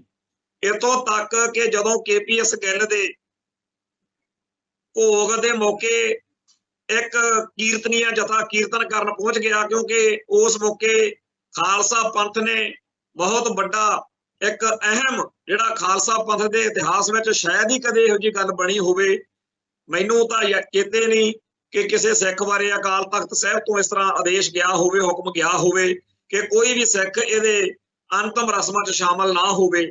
ਸੋ ਉਸ ਮੌਕੇ ਅਕਾਲ ਤਖਤ ਸਾਹਿਬ ਦੇ ਜਾਂ ਖਾਲਸਾ ਪੰਥ ਦੇ ਇਸ ਸਾਂਝੇ ਫੈਸਲੇ ਨੂੰ ਉਲੰਘ ਕੇ ਜਿਹੜਾ ਕੀਰਤਨੀਆ ਜਥਾ ਗਿਆ ਸੀ, ਉਹਦੀ ਟਾਈਮਜ਼ ਆਫ ਇੰਡੀਆ ਤੇ ਇੱਕ ਵਾਰੀ ਖਬਰ ਛਪੀ ਸੀ ਵੀ ਹੁਣ ਤੱਕ ਸਿਕਿਉਰਿਟੀ ਲੈ ਕੇ ਟਾਈਮ ਕੱਢ ਰਿਹਾ। ਜਿਹੜੇ KPS ਗਿੱਲ ਨੇ ਐਡੇ ਪਾਪ ਕੀਤੇ, ਉੱਥੇ ਜਾ ਕੇ ਜਿਹੜੇ ਸ਼ਬਦ ਪੜ੍ਹਦੇ ਆ, ਉੱਥੇ ਜਾ ਕੇ ਆਪਾਂ ਨੂੰ ਸਭ ਨੂੰ ਪਤਾ ਕਿ ਜਦੋਂ ਕੋਈ ਮਰਗ ਦਾ ਭੋਗ ਹੁੰਦਾ ਉੱਥੇ ਫਿਰ ਜਿਹੜੇ ਇਹ ਬੇਸਮਝੇ ਜੇ ਕਈ ਹੁੰਦੇ ਆ, ਉਹ ਦੇਖਦੇ ਤਾਂ ਹੈ ਨਹੀਂ ਕਿ ਬੰਦੇ ਦੇ ਮੁਤਲਕ ਕਿਹੜਾ ਸ਼ਬਦ ਪੜ੍ਹਨਾ ਚਾਹੀਦਾ। ਉੱਥੇ ਕਈ ਜਾ ਕੇ ਲੱਗ ਜਾਂਦੇ ਆ, ਗੁਰਮੁਖ ਜਨਮ ਸਵਾਰ ਦਰਗੇ ਚੱਲਿਆ, ਉਹਦਾ ਜੀਵਨ ਬਿਸ਼ੱਕ ਜਿਹੋ ਜਿਹਾ ਮਰਜ਼ੀ ਹੋਵੇ। ਸੋ ਜਿਹੜਾ KPS ਗਿੱਲ ਜਾਂ ਹੋਰ ਬੁੱਚੜ ਪੁਲਸੀਆਂ ਦੇ ਮਰਗ ਤੇ ਜਾ ਕੇ ਇਹੋ ਜਿਹਾ ਕੰਮ ਕਰਦੇ ਆ, ਉਹਨਾਂ ਨੂੰ ਫਿਰ ਡਰ ਡਰ ਕੇ ਟਾਈਮ ਕੱਢਣਾ। ਸੋ ਇਹ ਗੱਲ ਦੱਸਣ ਦਾ, ਇਹ ਛੇੜਨ ਦਾ ਭਾਵ ਇਹ ਹੈ ਬਈ ਜਿਨ੍ਹਾਂ ਲੋਕਾਂ ਨੂੰ ਇਹਨਾਂ ਦਿਨਾਂ ਦੇ ਵਿੱਚ ਇਹ ਬੁਖਾਰ ਚੜਿਆ ਹੋਇਆ ਵੀ ਕੈਨੇਡਾ ਸਬੂਤ ਦੇਵੇ, ਸਬੂਤ ਤਾਂ ਅਗਲਿਆਂ ਨੇ ਦੇ ਵੀ ਦਿੱਤੇ ਹੋਣੇ ਆ। ਇਹਨਾਂ ਨੂੰ ਪਤਾ ਵੀ ਆ ਜਿਨ੍ਹਾਂ ਨੇ ਕਰਤੂਤ ਕੀਤੀ ਆ, PK ਰਾਏ ਐਂਡ ਕੰਪਨੀ ਨੇ, ਮੋਦੀ ਹੋਣਾ ਨੇ, ਇਹਨਾਂ ਨੂੰ ਪਤਾ ਵੀ ਆ ਵੀ ਕੀ ਕੁਛ ਅਸੀਂ ਕਿਵੇਂ ਕੀਤਾ। ਕੋਈ ਸਬੂਤਾਂ ਸਬਾਤਾਂ ਦੀ ਲੋੜ ਨਹੀਂ। ਸਬੂਤਾਂ ਸਬਾਤਾਂ ਦੀ ਲੋੜ ਤਾਂ ਉੱਥੇ ਹੁੰਦੀ ਆ ਜਿੱਥੇ ਕਿਸੇ ਨੇ ਸੱਚ ਤੇ ਖੜਨਾ ਹੋਵੇ। ਜਿਨ੍ਹਾਂ ਨੇ ਇੱਥੇ ਸਾਡੇ ਲੱਖਾਂ ਲੋਕਾਂ ਦੇ ਕਤਲ ਮੁੱਕਰ ਗਏ, ਜਿਨ੍ਹਾਂ ਨੇ ਇੱਥੇ ਕਦੇ ਸਾਨੂੰ ਇਨਸਾਫ ਨਹੀਂ ਦਿੱਤਾ, ਇਹਨਾਂ ਦੇ ਇਸ ਕਹਿਰ ਬਾਰੇ, ਪਾਪ ਬਾਰੇ ਅਸੀਂ ਦੁਨੀਆ ਨੂੰ ਪਿੱਟ ਕੇ ਦੱਸਦੇ ਰਹੇ ਕਿ ਸਾਡੇ ਨਾਲ ਵਧੀਕੀ ਹੋ ਰਹੀ ਹੈ। ਅਸੀਂ ਵਿਕਟਮ ਆ, ਅਸੀਂ ਪੀੜਤਾਂ, ਸਾਡੀ ਕੌਮ ਜਿਹੜੀ ਆ ਉਹ ਜ਼ਬਰ ਦਾ, ਜ਼ੁਲਮ ਦਾ ਸ਼ਿਕਾਰ ਆ। ਪਰ ਇਹਨਾਂ ਨੇ ਦੁਨੀਆ 'ਚ ਸਾਨੂੰ ਦਹਿਸ਼ਤਗਰਦ, ਅੱਤਵਾਦੀ, ਹਿੰਦੂ ਸਿੱਖ ਏਕਤਾ ਦੇ ਵੈਰੀ ਆ ਜੀ, ਇਹ ਤਾਂ ਜੀ ਪਾਕਿਸਤਾਨ ਦੇ ਪਿੱਠੂ ਆ। ਇਹ ਗੱਲਾਂ ਕਹਿ ਕੇ ਸਾਰੀ ਦੁਨੀਆ ਦੇ ਵਿੱਚ ਸਾਨੂੰ ਭੰਡਿਆ, ਸਾਨੂੰ ਨਿੰਦਿਆ। ਤੇ ਸਾਡੇ ਦੋ ਪਾਸਿਓਂ ਸਾਡੇ ਮਾਰ ਪਈ। ਇੱਕ ਪਾਸੇ ਸਾਡੀ ਕੌਮ ਦਾ ਘਾਣ ਹੋਇਆ, ਸਾਡੇ ਦਰਬਾਰ ਸਾਹਿਬ ਦੇ ਉੱਤੇ, ਅਕਾਲ ਤਖਤ ਸਾਹਿਬ ਦੇ ਉੱਤੇ ਬੰਬਾਰਮੈਂਟ, ਤੇ ਇੱਕ ਸਾਰੇ ਭਾਰਤ ਵਿੱਚ ਸਾਡਾ ਸ਼ਿਕਾਰ ਖੇਡਿਆ ਗਿਆ ਤੇ ਨਾਲ ਦੀ ਨਾਲ ਸਾਨੂੰ ਹੀ ਬਦਨਾਮ ਕੀਤਾ ਗਿਆ, ਸਾਨੂੰ ਹੀ ਅੱਤਵਾਦੀ ਕਹਿ ਕੇ ਦੁਨੀਆ 'ਚ ਭੰਡਿਆ ਗਿਆ। ਪਰ ਸਮਾਂ ਬੜਾ ਸਮਰੱਥ ਆ, ਉਹ ਦਾਤਾ ਉੱਤੇ ਬੈਠਾ, ਉਹਦੇ ਹੱਥ ਵਿੱਚ ਬਹੁਤ ਵੱਡੀ ਤਾਕਤ ਹੈ ਤੇ ਉਹ ਜਦੋਂ ਚਾਹੁੰਦਾ, ਜੋ ਚਾਹੁੰਦਾ ਉਹ ਹੋ ਜਾਂਦਾ। ਭਾਈ ਹਰਦੀਪ ਸਿੰਘ ਨਿੱਜਰ ਇਹ ਤੋਂ ਪਹਿਲਾਂ ਵੀ ਤੇ ਇਹ ਤੋਂ ਬਾਅਦ ਵਿੱਚ ਵੀ ਹੋ ਸਕਦਾ ਇਸ ਤਰੀਕੇ ਦੇ ਹੋਰ ਵੀ ਭਾਣੇ ਵਾਪਰਨ, ਕਿਉਂਕਿ ਉਸ ਦਾਤੇ ਦੇ ਰੰਗਾਂ ਦਾ ਕੋਈ ਪਤਾ ਨਹੀਂ। ਪਰ ਭਾਈ ਹਰਦੀਪ ਸਿੰਘ ਨਿੱਜਰ ਦੇ ਸ਼ਹੀਦੀ ਦੇ ਇਸ ਸਾਰੇ ਵਰਤਾਰੇ ਨੇ ਸਾਰੀ ਹੋਈ ਸਥਿਤੀ, ਸਾਰੇ ਹਾਲਾਤ ਪਲਟ ਕੇ ਰੱਖਦੇ, ਵਰਤਾਂਤ ਹੀ ਬਦਲਦਾ। ਅੱਜ ਭਾਰਤੀ ਹਾਕਮ ਜਿਹੜੇ ਆ ਉਹਨਾਂ ਨੂੰ ਗੱਲ ਨਹੀਂ ਔੜਦੀ। ਬੇਸ਼ੱਕ ਝੂਠ ਤਪਾਨ ਬੋਲ ਕੇ ਜੋ ਮਰਜ਼ੀ ਬਣਾਉਂਦੇ ਫਿਰਨ, ਪਰ ਦੁਨੀਆ ਭਰ ਦੇ ਲੋਕਾਂ ਨੂੰ ਪਤਾ ਲੱਗ ਗਿਆ ਕਿ ਵਾਕਿਆ ਹੀ ਜੇ ਇੱਥੇ ਨਹੀਂ ਇਹ ਮੰਨਦੇ, ਕਿਉਂਕਿ ਕੈਨੇਡਾ ਜਾਂ ਉਹਦੇ ਜਿਹੜੇ 5 ਜਿਹੜੇ ਉਹਦੇ ਦੋਸਤ ਮਿੱਤਰ ਮੁਲਕ ਬਣੇ ਹੋਏ ਨੇ, ਜਿਨ੍ਹਾਂ ਨੇ ਸਾਂਝੇ ਤੌਰ ਦੇ ਉੱਤੇ ਇਹ ਸੂਚਨਾ ਆਪਸ ਵਿੱਚ ਸਾਂਝੀ ਕਰਕੇ ਬਾਅਦ ਵਿੱਚ ਇਹ ਗੱਲ ਇੱਥੇ ਤੱਕ ਲੈ ਕੇ ਆਂਦੀ ਆ, Australia, New Zealand, Canada, England, America, इन्हां सारे मुल्कां दे जां इस तो अगे सारी दुनिया दे विच किवें इंडिया दी इस झूठी कपटी ते नीच सोच बारे गल चल रही होनी है कि कमाल दे बंदे आ, शरेआम मारिया ते मारन तो बाद दम गज्जे भी मारे ते हुण जदों पुछ पजैया शुरू होया हुण शरेआम ही मुकर गई। तो ये जिहड़ा इन्हां दा दोगलापण वा ये इदां ही नंगा होना सी। अज सारी दुनिया मनदी आ कि वाकई ही सिखां नाल धक्का हो रहा। अज सिखां नाल ਜਿਹੜੀਆਂ ਵਧੀਕੀਆਂ बीते दौर ਵਿੱਚ ਹੋਈਆਂ ਉਹਨਾਂ ਦੀ ਚਰਚਾ ਚੱਲ ਰਹੀ ਹੈ। ਜਦੋਂ ਪਿਛਲੇ ਸਮੇਂ ਦੇ ਵਿੱਚ ਬਹੁਤ ਸਾਰੇ ਕਾਰਜ ਸਿੱਖ ਕਰਦੇ ਸੀ, ਕਈ ਲੋਕਾਂ ਨੂੰ ਉਹਦੀ ਸਮਝ ਨਹੀਂ ਸੀ ਲੱਗਦੀ ਇਹਨਾਂ ਦਾ ਕੀ ਫਾਇਦਾ। ਜਦੋਂ UNO ਦੀ ਇੱਕ ਮਨੁੱਖੀ ਹੱਕਾਂ ਦੀ ਵੱਖਰੀ ਇੱਕ ਉਹਨਾਂ ਦੀ ਬੋਡੀ ਆ, ਉਹਨਾਂ ਦੇ ਕੋਲੇ ਸਾਲ ਦੇ ਅੰਤਮ ਦਿਨਾਂ ਦੇ ਵਿੱਚ ਨਵੰਬਰ ਦਸੰਬਰ ਦੇ ਵਿੱਚ ਇੱਕ ਰਿਪੋਰਟ ਵਾਂਗੂ ਜਾਂਦੀ ਆ ਵੀ ਇੱਥੋਂ ਕੀ ਹੋਇਆ। ਉਹ ਜਦੋਂ ਭੇਜੀ ਜਾਣੀ ਅੱਡ ਅੱਡ ਮਨੁੱਖੀ ਹੱਕ ਜਥੇਬੰਦੀਆਂ ਵੱਲੋਂ ਤਾਂ ਕਈਆਂ ਨੂੰ ਸਮਝ ਨਹੀਂ ਸੀ ਲੱਗਦੀ ਇਹਦਾ ਕੀ ਫਾਇਦਾ। ਪਰ ਉਹੀ ਚੀਜ਼ ਅੱਜ ਰਿਕਾਰਡ ਬਣੀ ਹੋਈ ਆ ਕਿ ਵਾਕਿਆ ਹੀ ਭਾਰਤ ਵਿੱਚ ਘੱਟ ਗਿਣਤੀਆਂ ਉੱਤੇ ਜ਼ੁਲਮ ਹੁੰਦਾ, ਵਾਕਿਆ ਹੀ ਇੱਥੇ ਮਨੁੱਖੀ ਹੱਕਾਂ ਦਾ ਸਿੱਖਾਂ ਦੇ ਘਾਣ ਹੋ ਰਹੇ। ਇਵੇਂ ਹੀ ਜਿਹੜੀਆਂ ਚਿੱਠੀਆਂ ਦੇ ਉੱਤੇ ਬਾਹਰਲੇ ਮੁਲਕਾਂ ਦੇ ਵਿੱਚ ਸਿੱਖ ਪੱਕੇ ਹੁੰਦੇ ਰਹੇ, ਅੱਜ ਉਹਨਾਂ ਚਿੱਠੀਆਂ ਦਾ ਉਹ ਰਿਕਾਰਡ ਵੀ ਇੰਨੇ ਹਜ਼ਾਰਾਂ ਲੱਖਾਂ ਲੋਕ ਆ ਜਿਹੜੇ ਉਹ ਇਹਨਾਂ ਤੋਂ ਆਪਦੀਆਂ ਜਾਨਾਂ ਬਚਾਉਣ ਲਈ ਇੱਧਰ ਨੂੰ ਭੱਜੇ, ਪਰ ਹੁਣ ਇੱਥੇ ਵੀ ਉਹ ਸਿਕਿਉਰ ਨਹੀਂ, ਇੱਥੇ ਵੀ ਸੁਰੱਖਿਅਤ ਨਹੀਂ। ਕੋਈ ਵਿਚਾਰਾ ਕੋਈ ਨਾਂ ਬਣਾ ਕੇ, ਕੋਈ ਜਾਲੀ ਪਾਸਪੋਰਟ ਬਣਾ ਕੇ, ਕੋਈ ਡੌਂਕੀ ਲਾ ਕੇ, ਕੋਈ ਕਿਸ ਤਰੀਕੇ ਨਾਲ ਜਾਨਾਂ ਬਚਾ ਕੇ ਆਪਦੀਆਂ ਬਾਹਰਲੇ ਮੁਲਕਾਂ 'ਚ ਗਏ ਤੇ ਉੱਥੇ ਵੀ ਇਹ ਮਗਰ ਪਹੁੰਚ ਗਏ ਉਹਨਾਂ ਦਾ ਕਤਲ ਕਰਨ ਲਈ। ਨਵੇਂ ਮਾਹੌਲ ਦੇ ਵਿੱਚ ਬਹੁਤ ਕੁਝ ਬਦਲ ਰਿਹਾ ਤੇ ਇਹਦੇ ਅਸਰ ਵੀ ਬੜੇ ਦੂਰ ਤੱਕ ਜਾਣਗੇ। ਮੈਨੂੰ ਚੇਤੇ ਆ ਕਿ ਇੱਕ ਦੌਰ ਉਹ ਸੀ ਜਦੋਂ ਖਾਲਿਸਤਾਨ ਦੀ ਗੱਲ ਜਾਂ ਸਿੱਖ ਹੱਕਾਂ ਦੀ ਗੱਲ ਕਰਨ ਵਾਲਿਆਂ ਦੇ ਨਾਲ ਦੁਨੀਆ ਦੇ ਵਿੱਚ ਕਿਸੇ ਪਾਸੋਂ ਇਸ ਤਰੀਕੇ ਨਾਲ ਹਮਾਇਤ ਹੋਰ ਮੁਲਕਾਂ ਦੀ ਜਾਂ ਹੋਰ ਲੋਕਾਂ ਦੀ ਨਹੀਂ ਸੀ। ਪਰ ਅੱਜ ਇਸ ਬਦਲੇ ਹੋਏ ਮਾਹੌਲ ਦੇ ਵਿੱਚ ਬਹੁਤ ਸਾਰੇ ਮੁਲਕਾਂ ਨੂੰ, ਬਹੁਤ ਸਾਰੇ ਲੋਕਾਂ ਨੂੰ ਸਾਡੀ ਗੱਲ ਦੀ ਸਮਝ ਲੱਗ ਰਹੀ ਆ ਕਿ ਇਹ ਕਿਉਂ ਭਾਰਤ ਵਿੱਚ ਦੁਖੀ ਨੇ, ਕਿਉਂ ਬੇਚੈਨ ਨੇ, ਇਹ ਬਾਗੀ ਕਿਉਂ ਹੋਈ। ਇੱਕ ਬਹੁਤ ਵੱਡਾ ਸਵਾਲ ਆ ਕਿ ਉਹ ਖਾਲਸਾ ਪੰਥ, ਉਹ ਸਿੱਖ ਜਗਤ ਜਿਹਦੇ ਬੜੇ ਰਿਸ਼ਤੇ ਨੇ, ਇਮੋਸ਼ਨਲ ਭਾਵਨਾਤਮਕ ਰਿਸ਼ਤੇ ਨੇ ਇਸ ਭਾਰਤ ਨਾਲ ਜਾਂ ਭਾਰਤ ਦੇ ਵਿੱਚ ਵਸਦੇ ਲੋਕਾਂ ਨਾਲ, ਈਵਨ ਕਿ ਹਿੰਦੂ ਭਾਈਚਾਰੇ ਨਾਲ ਵੀ ਰਿਸ਼ਤੇ ਨੇ। ਅਸੀਂ ਉਹਨਾਂ ਚੀਜ਼ਾਂ ਤੋਂ ਇਨਕਾਰੀ ਨਹੀਂ ਹੋ ਸਕਦੇ। ਹਜੂਰ ਸਾਹਿਬ ਜਾਂ ਪਟਨਾ ਸਾਹਿਬ ਜਾਂ ਹੋਰ ਬਹੁਤ ਸਾਰੇ ਗੁਰਧਾਮ ਜਿਹੜੇ ਸਾਨੂੰ ਪਤਾ ਕਿ ਜਦੋਂ ਖਾਲਿਸਤਾਨ ਬਣਨੇ ਤਾਂ ਜਿਵੇਂ ਅਸੀਂ ਇਹਨਾਂ ਦਿਨਾਂ ਦੇ ਵਿੱਚ ਨਨਕਾਣਾ ਸਾਹਿਬ ਵੀਜ਼ਾ ਲੈ ਕੇ ਜਾਂਦੇ ਆ, ਉਵੇਂ ਸਾਡੇ ਲਈ ਉਹ ਹੋ ਜਾਣੇ। ਪਰ ਉਹ ਸਾਰੀ ਕੀਮਤ ਦੇਣ ਨੂੰ ਵੀ ਸਿੱਖ ਤਿਆਰ ਕਿਉਂ ਹੋ ਗਏ? ਸਿੱਖਾਂ ਨੂੰ ਪਤਾ ਹੈ ਆਜ਼ਾਦੀ ਸੌਖੀ ਨਹੀਂ ਮਿਲਦੀ ਹੁੰਦੀ, ਪਰ ਆਖਰ ਸਿੱਖਾਂ ਨੂੰ ਇਹ ਕਦਮ, ਇਹ ਫੈਸਲਾ ਕਿਉਂ ਕਰਨਾ ਪਿਆ ਕਿ ਸਭ ਕੁਝ ਮਨਜ਼ੂਰ ਕਰ ਲਾਂਗੇ ਪਰ ਹੁਣ ਆਪਦੀ ਆਜ਼ਾਦੀ ਦੇ ਸੰਘਰਸ਼ ਵੱਲ ਅੱਗੇ ਵਧਣਾ, ਹੁਣ ਮੰਗਾ ਮੂੰਗਾ ਵਾਲਾ ਕੰਮ ਖਤਮ। ਹੁਣ ਨਵੀਂ ਇਸ ਮਾਹੌਲ ਦੇ ਵਿੱਚ ਬਹੁਤ ਸਾਰੀ ਸ਼ਬਦਾਵਲੀ ਹੈ ਜਿਹੜੀ ਉਹ ਦਾਖਲ ਹੋਈ ਹੈ, ਜਿਹਦੇ ਬਾਰੇ ਜਦੋਂ ਅੱਜ ਚਰਚਾ ਕਰਦੇ ਆ ਤਾਂ ਸਾਡੇ ਭਾਈਚਾਰੇ ਦੇ ਬਹੁਤ ਸਾਰੇ ਲੋਕਾਂ ਨੂੰ ਉਹਦੇ ਬਾਰੇ ਗਿਆਨ ਹੋਣਾ ਜ਼ਰੂਰੀ ਹੈ। ਜਦੋਂ ਆਖਿਆ ਜਾਂਦਾ ਸਟੇਟਲੈਸ ਸਿੱਖ ਕੌਮ, ਵੀ ਉਹ ਕੌਮ ਜਿਹਦੇ ਕੋਲੇ ਆਪਦਾ ਮੁਲਕ ਨਹੀਂ, ਆਪਦਾ ਰਾਸ਼ਟਰ ਨਹੀਂ, ਆਪਦੀ ਧਰਤੀ ਅਜੇ ਨਹੀਂ ਹੈ।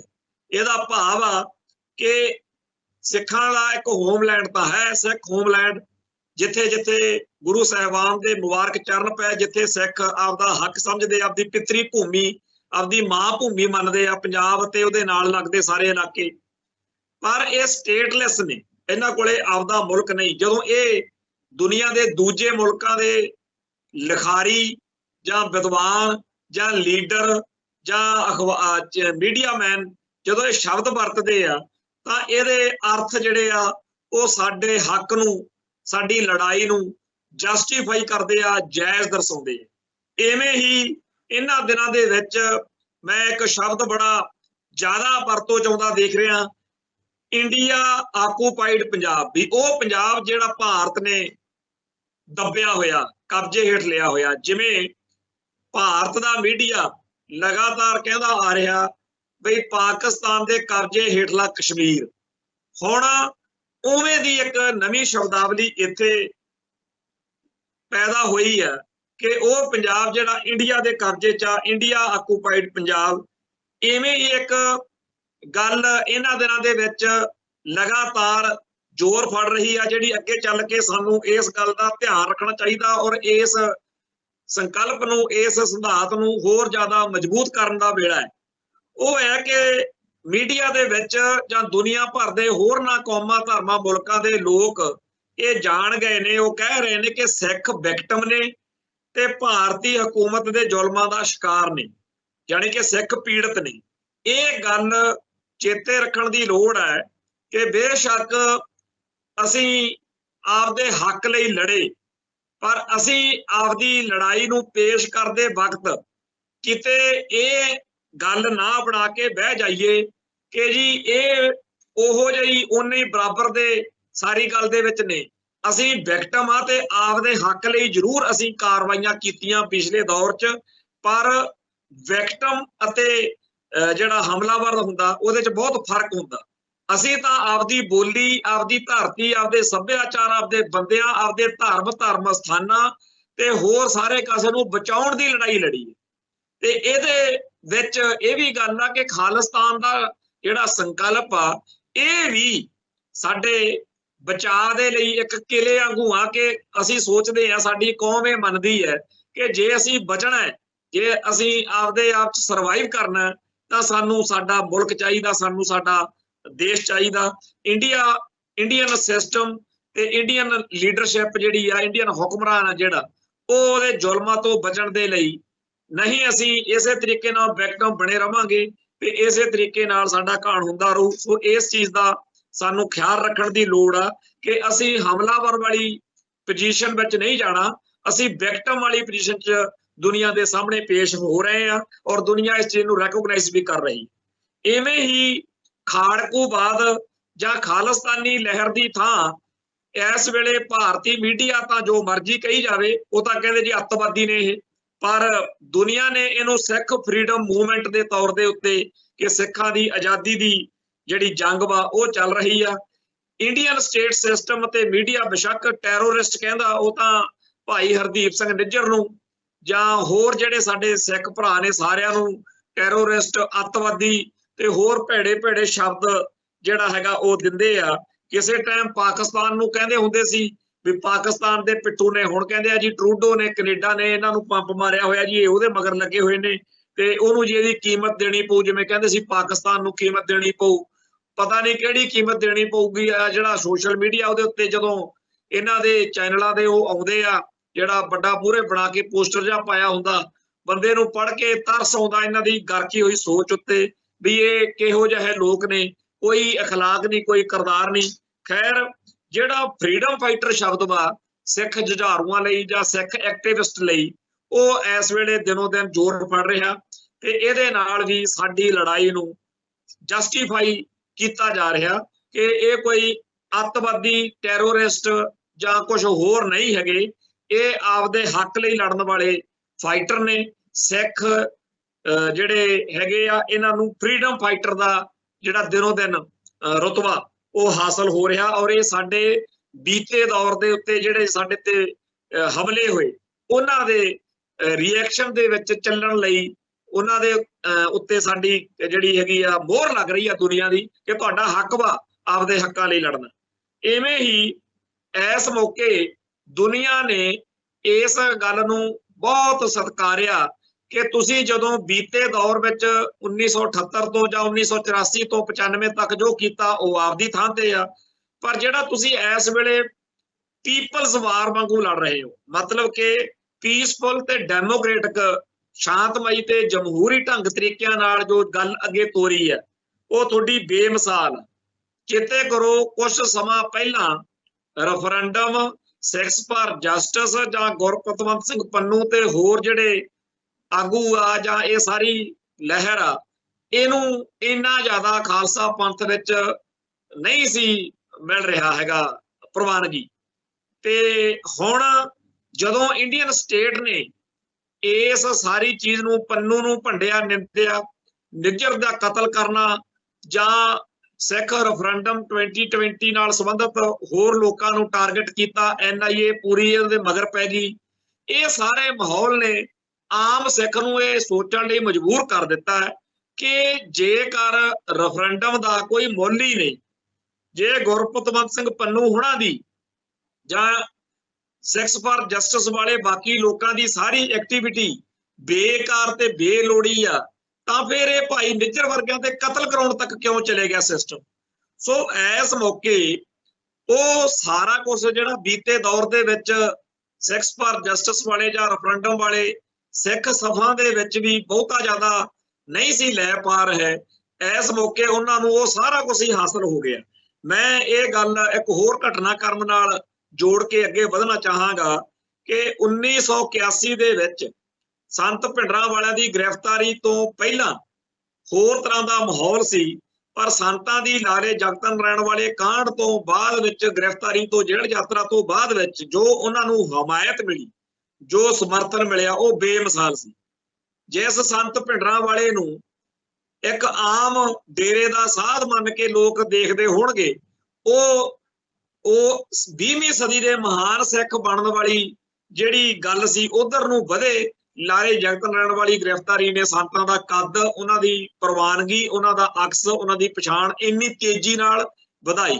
ਤੇ 1984 ਦੇ ਜੂਨ ਦੇ ਘੱਲੂਘਾਰੇ ਤੋਂ ਪਹਿਲਾਂ ਜਿਹੜੇ ਲੋਕ ਸੰਤ ਗਿਆਨੀ ਜਰਨੈਲ ਸਿੰਘ ਜੀ ਖਾਲਸਾ ਭਿੰਡਰਾਂਵਾਲਿਆਂ ਪ੍ਰਤੀ ਨੈਗੇਟਿਵ ਜਾਂ ਚੰਗੀ ਸੋਚ ਨਹੀਂ ਸੀ ਰੱਖਦੇ, ਨੈਗੇਟਿਵ ਸੋਚ ਰੱਖਦੇ ਸੀ, ਉਹਨਾਂ ਸਾਰਿਆਂ ਨੂੰ ਵੀ ਸੰਤਾਂ ਦੀ ਸ਼ਹਾਦਤ ਨੇ ਇਹ ਗੱਲ ਕਹਿਣ ਲਈ ਮਜਬੂਰ ਕਰ ਦਿੱਤਾ ਕਿ ਵਾਕਿਆ ਹੀ ਕਹਿਣੀ ਤੇ ਕਰਨੀ ਦਾ ਪੂਰਾ ਸੂਰਾ ਸੀ।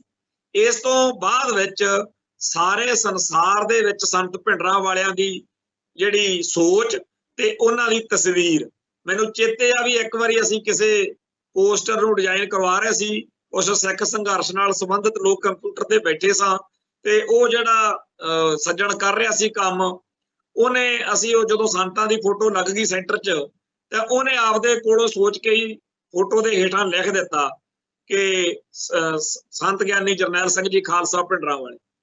ਤਾਂ ਭਾਈ ਨਾਰਾਇਣ ਸਿੰਘ ਚੌੜਾ ਨੂੰ ਹੱਸ ਕੇ ਕਹਿੰਦੇ ਵੀ ਇਹ ਰਹਿਣ ਦੇ ਲਿਖਣ ਨੂੰ, ਤੇ ਇਹਦੇ ਨਾਲ ਇਹਦੇ ਆਪਾਂ ਹੋਰ ਥੋਂ ਜਿਹੜਾ ਹੈਗਾ ਪੋਸਟਰ ਦੇ ਆਲੇ ਦੁਆਲੇ ਕਾਫੀ ਚਾਹੀਦਾ ਸਾਨੂੰ ਉਹ ਚੀਜ਼ ਲਿਖਣੀ ਹੈ।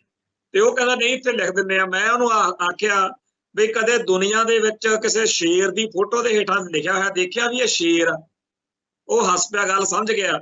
ਮੈਂ ਕਿਹਾ ਬਸ ਇਵੇਂ ਹੀ ਆ, ਸੰਤਾਂ ਦੀ ਫੋਟੋ ਅੱਜ ਦੁਨੀਆ ਭਰ ਦੇ ਵਿੱਚ ਕਿਸੇ ਵੀ ਬੰਦੇ ਨੂੰ ਦਿਖਾ ਦਿੱਤੀ ਜਾਵੇ, ਉਹਨੂੰ ਤੁਰੰਤ ਪਤਾ ਲੱਗ ਜਾਂਦਾ ਵੀ ਇਹ ਕਿਹਦੀ ਤੇ ਇਹਨੇ ਕੀ ਕੀਤਾ। ਸੋ ਸੰਤ ਗਿਆਨੀ ਜਰਨੈਲ ਸਿੰਘ ਜੀ ਖਾਲਸਾ ਭਿੰਡਰਾਂਵਾਲਿਆਂ ਦੀ ਸ਼ਹਾਦਤ ਨੇ ਸਾਰੇ ਸੰਸਾਰ ਦੇ ਵਿੱਚ ਉਹਨਾਂ ਦੀ, ਇੱਥੋਂ ਤੱਕ ਕਿ 20ਵੀਂ ਸਦੀ ਦੇ ਮਹਾਨ ਸਿੱਖ ਐਲਾਨੇ ਗਏ। ਇਵੇਂ ਹੀ ਆ ਜਿਹੜਾ ਭਾਈ ਹਰਦੀਪ ਸਿੰਘ ਨਿੱਜਰ ਦਾ ਵਰਤਾਰਾ ਵਾਪਰਿਆ, ਇਸ ਤੋਂ ਬਾਅਦ ਵਿੱਚ ਸਾਰੇ ਸੰਸਾਰ ਦੇ ਵਿੱਚ ਸਿੱਖਾਂ ਦੀ ਆਜ਼ਾਦੀ ਦੀ ਲਹਿਰ ਨੇ ਜਾਂ ਰੈਫਰੈਂਡਮ ਨੇ ਜਾਂ ਸਿੱਖਸ ਫਾਰ ਜਸਟਿਸ ਨੇ ਆਪਦੀ ਪ੍ਰਵਾਨਗੀ, ਆਪਦੀ ਬੁਲੰਦੀ ਨੂੰ ਛੋਹ ਲਿਆ, ਤੇ ਇਹ ਗੱਲ ਅੱਗੇ ਹੋਰ ਜਾਵੇਗੀ। ਇਸ ਦੇ ਨਾਲ ਹੀ ਜਿਹੜਾ ਪਹਿਲਾਂ ਇਹ ਮੰਨਿਆ ਜਾਂਦਾ ਸੀ ਕਿ ਐਵੇਂ ਮੁੱਠੀ ਭਰ ਸਿੱਖ ਨੇ ਜਿਹੜੇ ਇੱਥੇ ਵੀ ਤੇ ਬਾਹਰ ਵੀ, ਕਈ ਇੱਥੇ ਸੱਜਣਾ ਨੇ ਕਹਿਣਾ ਵੀ 1000 ਤੋਂ ਵੱਧ ਬੰਦਾ ਨਹੀਂ ਜਿਹੜਾ ਖਾਲਿਸਤਾਨ ਲਈ ਸਰਗਰਮ, ਪਰ ਅਸੀਂ ਇਸ ਚੀਜ਼ ਦੇ ਉੱਤੇ ਆਪਦੇ ਵਿਚਾਰ ਉਦੋਂ ਵੀ ਠੋਕ ਵਜਾ ਕੇ ਦਿੰਦੇ ਰਹੇ, ਅੱਜ ਵੀ। ਤੇ ਅੱਜ UNO ਤੱਕਰ ਇਸ ਸ਼ਬਦ ਨੇ ਧੁੰਮ ਪਾਈ ਹੋਈ ਆ ਤੇ ਸਾਰੀ ਦੁਨੀਆ ਨੂੰ ਪਤਾ ਲੱਗ ਰਿਹਾ ਕਿ ਇੱਕ ਨਾ ਇੱਕ ਦਿਨ ਇਸ ਧਰਤੀ ਉੱਤੇ UNO ਦੇ ਵਿੱਚ ਹੋਰਨਾਂ ਝੰਡਿਆਂ ਦੇ ਵਿਚਾਲੇ ਖਾਲਿਸਤਾਨ ਦਾ ਝੰਡਾ ਝੂਲਣਾ ਹੈ। ਇਹ ਗੱਲ ਇਸ ਕਰਕੇ ਮੈਂ ਇੱਥੇ ਕਹਿ ਰਿਹਾ ਕਿ ਜਿਹੜੇ ਲੋਕ ਇਹ ਕਹਿੰਦੇ ਆ ਕਿ ਗਿਣਤੀ ਦੇ ਜਾਂ ਮੁੱਠੀ ਭਰ ਨੇ, ਜਦੋਂ ਕਹਿੰਦੇ ਹੁੰਦੇ ਸੀ ਵੀ 1000 ਕੁ ਬੰਦਾ, ਮੈਂ ਕਹਿੰਦਾ ਹੁੰਦਾ ਸੀ ਤੁਸੀਂ 1000 ਮੰਨਦੇ ਹੋ, ਜੇ 1000 ਤੋਂ ਵੀ ਘੱਟ ਹੋਣ ਤਾਂ ਵੀ ਗੱਲ ਕੋਈ ਸੋਚਣ ਵਾਲੀ। ਕਹਿੰਦੇ ਜੀ ਕਿਵੇਂ? ਮੈਂ ਕਿਹਾ ਇੱਥੇ ਅਰਨੈਸਟੋ ਚੀ ਗਵੇਰੇ ਦੀ ਕਿਤਾਬ ਪਈ ਆ, ਉਹਨੇ ਵਿੱਚ ਲਿਖਿਆ ਹੋਇਆ ਵੀ ਜੇ 30-35 ਕੁ ਬੰਦੇ ਮੇਰੇ ਕੋਲ ਹੋਣ ਜਦੋਂ ਕਿਊਬਾ ਨੂੰ ਆਜ਼ਾਦ ਕਰਾਉਣ ਤੁਰਦਾ, ਆ ਕਿਤਾਬ ਪਈ ਆ, ਵੀ ਮੇਰੇ ਲਈ 30-35 ਬੰਦੇ ਬਹੁਤ ਨੇ, ਇੱਕ ਕਾਮਯਾਬ ਗਰੀਲਾ ਵਾਰਫੇਅਰ ਲਈ ਇੰਨੇ ਕੁ ਬੰਦੇ ਸ਼ੁਰੂ ਵਿੱਚ ਬਹੁਤ ਹੁੰਦੇ ਆ। ਇਹ ਉਹਦੀ ਕਿਤਾਬ ਦਾ ਪੂਰਾ ਚੈਪਟਰ ਵਾ, ਨੂੰ ਪੜ੍ਹਨ ਦੀ ਲੋੜ ਹੈ। ਇਵੇਂ ਹੀ ਜਦੋਂ ਅੰਗਰੇਜ਼ਾਂ ਦੇ ਖਿਲਾਫ ਇੱਥੇ ਜੱਦੋ ਜਹਿਦ ਚੱਲ ਰਹੀ ਸੀ, उदों भी भारत का बहुत बड़ा तबका इस लड़ाई का हिस्सा नहीं सी बन सकता। वो हर खिते विच थोड़े थोड़े जे बंदे सी जिहड़े एक्टिविटीज करते सी, जंग लड़ते सी, लड़ाई लड़ते सी, आजादी संघर्ष का हिस्सा सी। बहुतिਆਂ ਨੂੰ ਤਾਂ ਇਉਂ लगता ਹੁੰਦਾ ਜਦੋਂ ਕਿਸੇ इलाके विच खिते विच युग गर्दी चलदी आ, ਜਦੋਂ ਇਹ आजादी का संघर्ष चलदा बई सरकार ਨੂੰ ਤਾਂ रोकना मुश्किल आ, सरकार ने तो हटना नहीं, ये ਜਿਹੜੇ बागी ने ਇਹ ਕਿਤੇ हट जाण ਤਾਂ ਸਾਡੇ ਲਈ सुख ਦਾ ਸਾਹ आवे। ਆਪਾਂ ਚੇਤੇ ਕਰੋ कि 1999-90 ਦੇ ਦਿਨਾਂ ਵਿੱਚ ਇਹੋ ਜਿਹੀਆਂ ਭਕਾਈਆਂ ਮਾਰਨ ਵਾਲੇ ਬਹੁਤ ਸਾਰੇ ਬੰਦੇ ਅਖਬਾਰਾਂ ਵਿੱਚ ਜਾਂ ਵੈਸੇ ਇਹ ਗੱਲਾਂ ਕਹਿੰਦੇ ਹੁੰਦੇ ਸੀ ਵੀ ਜਿੰਨਾ ਟਾਈਮ ਜਿਹੜੀ ਗੋਲੀ ਨਹੀਂ ਬੰਦ ਹੁੰਦੀ ਕੋਈ ਹੱਲ ਨਹੀਂ ਬਣਨਾ। ਤੇ ਹੁਣ ਹੋ ਗਿਆ, ਹੁਣ ਵੀ ਤਾਂ ਇੱਥੇ ਉਹੀ ਜੁੱਲੀ ਤੇ ਉਹੀ ਰਾਮ ਨਾਰਾਇਣ। ਸੋ ਜਿਹੜੀ ਗੱਲ ਮੈਂ ਉਹਨਾਂ ਦਿਨਾਂ ਦੇ ਵਿੱਚ ਵਿਚਾਰਦਾ ਹੁੰਦਾ ਸੀ, ਅੱਜ ਵੀ ਉੱਥੇ ਹੀ ਆ ਕਿ ਜਦੋਂ ਤੱਕ ਸਿੱਖ ਆਪਦੇ ਹੱਕ ਲਈ ਲੜਦਾ ਹੈ ਉਦੋਂ ਤੱਕਰ ਬਹੁਤ ਸਾਰੇ ਲੋਕਾਂ ਨੇ ਇਹ ਕਹਿੰਦੇ ਹੀ ਰਹਿਣਾ ਕਿ ਜੀ ਗਿਣਤੀ ਥੋੜੀ ਆ, ਇਹ ਜੀ ਸਾਰੀ ਕੌਮ ਨਾਲ ਨਹੀਂ। ਹਕੀਕਤ ਇਦੋਂ ਉਲਟ ਵਾ। ਹਕੀਕਤ ਇਹ ਹੈ ਕਿ ਜਿਨ੍ਹਾਂ ਨੇ ਲੜਨਾ ਹੁੰਦਾ ਉਹਨਾਂ ਦੇ ਅੰਦਰਲਾ ਜਜ਼ਬਾ ਉਹਨਾਂ ਨੂੰ ਬਾਕੀਆਂ ਨਾਲੋਂ ਵੱਖਰੇ ਕਰਕੇ ਦਿਖਾ ਦਿੰਦਾ, ਪਰ ਬਾਕੀ ਜਿਹੜੇ ਆ ਉਹ ਖਿਲਾਫ ਨਹੀਂ ਹੁੰਦੇ। ਉਹਨਾਂ ਨੂੰ ਉਹਨਾਂ ਦਾ ਮਾਹੌਲ, ਉਹਨਾਂ ਦੇ ਹਾਲਾਤ ਇਹ ਗੱਲ ਕਹਿਣ ਲਈ ਮਜਬੂਰ ਕਰਦੇ ਆ ਕਿ ਯਾਰ ਇਹ ਯੁੱਗ, ਇਹ ਖੂਨ ਖਰਾਬਾ, ਇਹ ਲੜਾਈ ਪੜਾਈ ਵਾਲਾ ਮਾਹੌਲ। ਜਿਵੇਂ ਅੱਜ ਕਈ ਬੰਦੇ ਕਹਾਣੀਆਂ ਪਾਉਣ ਲੱਗੇ ਹੋਏ ਨੇ, ਚੰਗੇ ਭਲੇ ਖਾਲਿਸਤਾਨੀ ਨੇ, ਉਹਨਾਂ ਦੇ ਦਿਲ ਦਿਮਾਗ ਵਿੱਚ ਇਸ ਗੱਲ ਦਾ ਕਿ ਇੰਡੀਆ ਨੇ ਸਾਡੇ ਨਾਲ ਜ਼ਬਰ ਕੀਤਾ, ਮਾੜਾ ਕੀਤਾ, ਸਭ ਕੁਝ ਹੈ, ਪਰ ਉਹ ਇਹ ਗੱਲ ਕਹਿਣ ਤੋਂ ਅਜੇ ਵੀ ਨਹੀਂ ਝੁਕਦੇ ਰੁਕਦੇ ਬਈ ਯਾਰ ਨੁਕਸਾਨ ਬੜਾ ਹੋ ਰਿਹਾ। ਉਹ ਜੀ ਇੰਨਾ ਕਾਰੋਬਾਰ ਦਾ ਫਰਕ, ਉਹ ਜੀ ਨਿਆਣੇ ਬਾਹਰ ਗਏ ਹੋਏ ਨੇ ਪੜ੍ਹਨ। ਉਹ ਭਾਈ ਜਦੋਂ ਆਜ਼ਾਦੀਆਂ ਦੇ ਸੰਘਰਸ਼ ਚੱਲਦੇ ਆ ਉਦੋਂ ਇਹ ਗੱਲਾਂ ਮਾਮੂਲੀ ਨੇ। ਸੋ ਇਹ ਕਹਿਣਾ ਕਿ ਜੀ ਥੋੜੇ ਜਿਹੇ ਆ, ਇਹ ਗੱਲ 1978 ਵੇਲੇ ਵੀ ਕਹੀ ਗਈ, 84 ਮੌਕੇ ਵੀ ਕਹੀ ਗਈ, 84 ਤੋਂ ਬਾਅਦ ਵੀ ਕਹੀ ਗਈ। ਇੱਕ ਪਾਸੇ ਇੰਡੀਅਨ ਸਟੇਟ ਸਿਸਟਮ ਲੇਰਾ ਮਾਰਦਾ, ਜੇ ਥੋੜੇ ਜਿਹੇ ਆ ਮੁੱਠੀ ਭਰ, ਫਿਰ ਚੀਕਾਂ ਕਾਹਤੋਂ ਮਾਰਦੇ ਹੋ, ਫਿਰ ਜਾਈ ਲੈ ਕੇ ਪੈ ਰਿਹਾ ਕਰੋ। ਆ ਫਿਰ ਭਾਈ ਹਰਦੀਪ ਸਿੰਘ ਨਿੱਜਰ ਵਰਗਿਆਂ ਦੇ ਕਤਲ ਕਰਾਉਣ ਦੀ ਕੀ ਲੋੜ ਆ ਜੇ ਮੁੱਠੀ ਭਰ। ਸੋ ਇੱਕ ਇਹ ਗੱਲ ਚੰਗੀ ਤਰ੍ਹਾਂ ਆਪਾਂ ਸਮਝ ਲਈਏ ਕਿ ਗਿਣਤੀ ਘੱਟ ਵੱਧ ਹੋਣ ਨਾਲ ਨਹੀਂ, ਗੱਲ ਵਿੱਚ ਵਜਨ ਦੀ ਗੱਲ। ਜਦੋਂ ਸਾਰੇ ਸੰਸਾਰ ਦੇ ਵਿੱਚ ਲੋਕ ਅੱਜ ਤੁਹਾਡੇ ਹੱਕ ਵਿੱਚ ਆ ਰਹੇ ਨੇ ਤਾਂ ਇਸ ਗੱਲ ਦਾ ਮੁੱਲ ਵੱਧ ਵਾ ਕਿ ਉਹਨਾਂ ਲੋਕਾਂ ਨੇ ਜਿਨ੍ਹਾਂ ਨੇ ਇਸ ਸੰਘਰਸ਼ ਦੇ ਵਿੱਚ ਲਗਾਤਾਰਤਾ ਬਣਾਈ ਰੱਖੀ ਕਿਸੇ ਨਾ ਕਿਸੇ ਢੰਗ ਤਰੀਕੇ ਨਾਲ। ਅੱਜ ਕੈਨੇਡਾ, ਅਮਰੀਕਾ ਤੇ ਹੋਰਨਾਂ ਥਾਵਾਂ ਦੇ ਉੱਤੇ ਜਦੋਂ ਪ੍ਰੋਟੈਸਟ ਹੋ ਰਹੇ ਨੇ ਤਾਂ ਸਾਨੂੰ ਚੇਤੇ ਆ ਰਿਹਾ ਕਿ ਜਿਹੜਾ ਜਜ਼ਬਾ ਅੱਜ ਬਹੁਤ ਸਾਰੇ ਨਵੇਂ ਚਿਹਰੇ ਸਰਗਰਮ ਹੋਏ। ਬੇਸ਼ੱਕ ਇੰਡੀਆ ਨੇ ਡਰਾਉਣਾ ਚਾਹਿਆ ਸੀਗਾ ਕਿ ਜਿਹੜਾ ਇਹਨਾਂ ਧਰਨੇ ਮੁਜ਼ਾਹਰਿਆਂ 'ਚ ਜਾਊ ਪਤਾ ਨਹੀਂ ਕੀ ਬੰਬ ਸਿੱਟ ਦਿਆਂਗੇ, ਪਰ ਅੱਜ ਪਹਿਲਾਂ ਨਾਲੋਂ ਵੀ ਜ਼ਿਆਦਾ ਤੇ ਨਵੇਂ ਚਿਹਰੇ ਸਾਰੇ ਪ੍ਰੋਗਰਾਮਾਂ 'ਚ ਸ਼ਾਮਲ ਹੋ ਰਹੇ ਨੇ ਤੇ ਪੰਜਾਬ ਦੀ ਧਰਤੀ ਉੱਤੇ ਵੀ ਲਗਾਤਾਰ ਸਰਗਰਮੀਆਂ ਜਿਹੜੀਆਂ ਨੇ ਹੋਰ ਤੇਜ਼ ਹੋ ਰਹੀਆਂ ਨੇ। ਜਿਵੇਂ ਆਪਾਂ ਕੱਲ ਗੱਲ ਕੀਤੀ ਸੀ ਕਿ ਜਿਹੜਾ ਭਾਈ ਜਸਕਰਨ ਸਿੰਘ, ਕਾਹਨ ਸਿੰਘ ਵਾਲੇ ਵਾਲਾ ਗਰੁੱਪ ਆ, ਉਹਨਾਂ ਨੂੰ ਬੇਸ਼ੱਕ ਅਖੰਡ ਪਾਠ ਨਹੀਂ ਕਰਨ ਦਿੱਤਾ। ਭਾਈ ਹਰਦੀਪ ਸਿੰਘ ਨਿੱਜਰ ਦੇ ਪਿੰਡ ਉਹਨਾਂ ਨੂੰ ਦਬਾਇਆ ਗਿਆ, ਪਰ ਦਲ ਖਾਲਸਾ ਨੇ ਆਪਦਾ ਵੱਖਰਾ ਪ੍ਰੋਗਰਾਮ ਇੱਥੇ, ਹਾਲਾਂਕਿ ਭਾਈ ਹਰਦੀਪ ਸਿੰਘ ਨਿੱਜਰ ਦੀ ਯਾਦ ਵਿੱਚ ਇੱਥੇ ਦਰਬਾਰ ਸਾਹਿਬ ਦੇ ਵਿੱਚ ਅਖੰਡ ਪਾਠ ਰੱਖ ਕੇ ਭੋਗ ਪਾਇਆ ਜਾ ਚੁੱਕਾ ਹੈ। ਉਪਰੰਤ ਉਸ ਦਿਨ ਰਾਤ ਦੇ ਭਾਰਤੀ ਖੁਫੀਆ ਏਜੰਸੀ ਦੇ ਦਫ਼ਤਰ ਦੇ ਘਰਾਓ ਦਾ ਸੱਦਾ ਵੀ ਦਿੱਤਾ ਗਿਆ ਸੀ। ਬੇਸ਼ੱਕ ਗ੍ਰਿਫਤਾਰੀਆਂ ਹੋ ਗਈਆਂ, ਫੜ ਲਏ, ਨਹੀਂ ਜਾਣ ਦਿੱਤਾ, ਪਰ ਭਾਰਤ ਦੇ ਵਿੱਚ ਉਸ ਮੌਕੇ ਤੋਂ ਹੀ ਸਿੱਖ ਜਗਤ, ਖਾਲਸਾ ਪੰਥ ਕਹਿ ਰਿਹਾ ਕਿ ਇਹ ਰਾਤ ਆ ਜਾਂ ਖੁਫੀਆ ਏਜੰਸੀਆਂ ਦਾ ਕੰਮ ਆ। ਜਿਹੜਾ ਅੱਜ ਟਰੂਡੋ ਹੁਣੀ ਕਹਿਣ ਲੱਗੇ ਤਾਂ ਸਿੱਖ ਪਹਿਲੇ ਦਿਨ ਤੋਂ ਹੀ ਕਹਿੰਦੇ ਆ ਰਹੇ ਨੇ। ਸੋ ਜਿਹੜਾ ਇਸੇ ਤਰੀਕੇ ਦਾ ਇੱਕ ਪ੍ਰੋਗਰਾਮ ਸਰਦਾਰ ਸਿਮਰਜੀਤ ਸਿੰਘ ਮਾਨ ਵਾਲੀ ਪਾਰਟੀ ਨੇ ਧਰਨੇ ਉਲੀਕਿਆ ਕਿ ਪੰਜਾਬ ਦੇ ਵਿੱਚ 1 ਤਰੀਕ ਤੋਂ ਲੈ ਕੇ 3 ਤਰੀਕ ਤੱਕ ਅਸੀਂ ਮਾਰਚ ਕਰਨਾ, ਤਖਤ ਸ੍ਰੀ ਦਮਦਮਾ ਸਾਹਿਬ ਤੋਂ ਸ਼ੁਰੂ ਹੋ ਕੇ ਇੱਥੇ ਅਕਾਲ ਤਖਤ ਸਾਹਿਬ ਤੇ ਰਾਤ ਕੱਟਣਗੇ। ਇਸ ਤੋਂ ਅੱਗੇ ਫਿਰ ਕੇਸਗੜ੍ਹ ਸਾਹਿਬ ਤੱਕ, ਦੂਜੇ ਦਿਨ, ਤੀਜੇ ਦਿਨ ਫਤਿਹਗੜ੍ਹ ਸਾਹਿਬ ਜਾ ਕੇ ਸਮਾਪਤੀ ਆ। ਔਰ ਇਹਦੇ ਵਿੱਚ ਸਿੱਖ ਹੱਕਾਂ ਦੀ ਗੱਲ, ਪੰਜਾਬ ਦੇ ਵਿੱਚ ਸਿੱਖਾਂ ਦੇ ਮਨੁੱਖੀ ਹੱਕਾਂ ਦੇ ਘਾਣ ਦੀ ਗੱਲ ਜਾਂ ਹੋਰ ਜਿਹੜੇ ਸੰਬੰਧਿਤ ਮਸਲੇ ਆ, ਇਹ ਤਾਂ ਗੱਲ ਸਾਰਿਆਂ ਦੇ ਸਾਹਮਣੇ ਹੈ ਹੀ ਆ ਕਿ ਭਾਈ ਹਰਦੀਪ ਸਿੰਘ ਨਿੱਜਰ ਦੇ ਬਾਰੇ ਜਾਂ ਸਿੱਖ ਸੰਘਰਸ਼ ਦੇ ਖਾਲਿਸਤਾਨ ਦੇ ਮਸਲੇ ਬਾਰੇ ਚਰਚਾ ਹੋਏਗੀ। ਸੋ ਇਹ ਗੱਲ ਇਸ ਕਰਕੇ ਦੱਸਣੀ ਜ਼ਰੂਰੀ ਆ ਕਿ ਜਦੋਂ ਇਹੋ ਜਿਹੇ ਪ੍ਰੋਗਰਾਮ ਲਿਖੇ ਜਾਂਦੇ ਆ ਤਾਂ ਇੰਡੀਅਨ ਸਟੇਟ ਸਿਸਟਮ ਦਾ ਪੂਰਾ ਫਿਰ ਜ਼ੋਰ ਲੱਗਦਾ। ਜਿਵੇਂ ਰਾਹ ਦੇ ਦਫ਼ਤਰ ਦੇ ਉਦਘਾਟਨ ਵਾਲੇ ਦਿਨ ਇੱਥੇ ਚੀਕਾਂ ਪੈਂਦੀਆਂ ਸੀ ਵੀ ਕੋਈ ਚਲੇ ਨਾ ਜਾਵੇ ਉੱਥੇ, ਉਵੇਂ ਹੀ ਇਹ ਚਾਹਣਗੇ ਕਿ 29 ਸਤੰਬਰ ਨੂੰ ਸਿੱਖ ਸੰਗਤਾਂ ਉੱਥੇ ਨਾ ਪਹੁੰਚ ਸਕਣ ਜਾਂ ਸਰਦਾਰ ਸਿਮਰਜੀਤ ਸਿੰਘ ਮਾਨ ਤੇ ਉਹਨਾਂ ਦੇ ਸਾਥੀਆਂ ਉੱਤੇ ਕੋਈ ਕਰਨਗੇ ਕਾਰਵਾਈ ਕਿ ਉਹਨਾਂ ਨੂੰ ਮਾਰਚ ਨਾ ਕੱਢਣ ਦਿੱਤਾ ਜਾਵੇ। ਭਾਈ ਜੇਕਰ ਮੁੱਠੀ ਭਰ ਸਿੱਖ ਨੇ, ਜੇਕਰ ਉਹਨਾਂ ਦਾ ਕੋਈ ਕੀਤਾ ਕਤਰਿਆ ਦੁਨੀਆ 'ਚ ਕੋਈ ਅਰਥ ਹੀ ਨਹੀਂ ਰੱਖਦਾ, ਜੇਕਰ ਸਿੱਖ ਉਹਨੂੰ ਸਪੋਰਟ ਨਹੀਂ ਕਰਦੇ, ਫਿਰ ਤੁਸੀਂ ਕਾਹਤੋਂ ਚੀਕਾਂ ਮਾਰਦੇ ਹੋ? ਸੋ ਗੱਲ ਇਹ ਹੈ ਕਿ ਜਦੋਂ ਭਾਰਤੀ ਹਾਕਮ ਇਹ ਗੱਲ ਨੂੰ ਸਹਿਜ ਨਾਲ ਸੋਚਦੇ ਵਿਚਾਰਦੇ ਨਹੀਂ ਕਿ ਸਿੱਖ ਚੰਗੇ ਭਲੇ ਸਾਡੇ ਨਾਲ ਰਹਿਣ ਲਈ ਆ ਗਏ ਸੀ, ਆਖਰ ਇਹ ਬਾਗੀ ਕਿਉਂ ਹੋਏ? ਉਹ ਕਾਰਨ ਕਿਹੜੇ ਆ ਜਿਨ੍ਹਾਂ ਕਰਕੇ ਭਾਰਤੀ ਹਕੂਮਤੀ ਸਿਸਟਮ ਨਾਲ ਟੱਕਰ ਲੈ ਕੇ ਕਤਲੋਗਾਰਦ ਤੱਕ ਕਰਕੇ ਮਰ ਕੇ ਤੇ ਮਾਰ ਕੇ ਉਹ ਖਾਲਿਸਤਾਨ ਸਿਰਜਣਾ ਚਾਹੁੰਦੇ ਆ।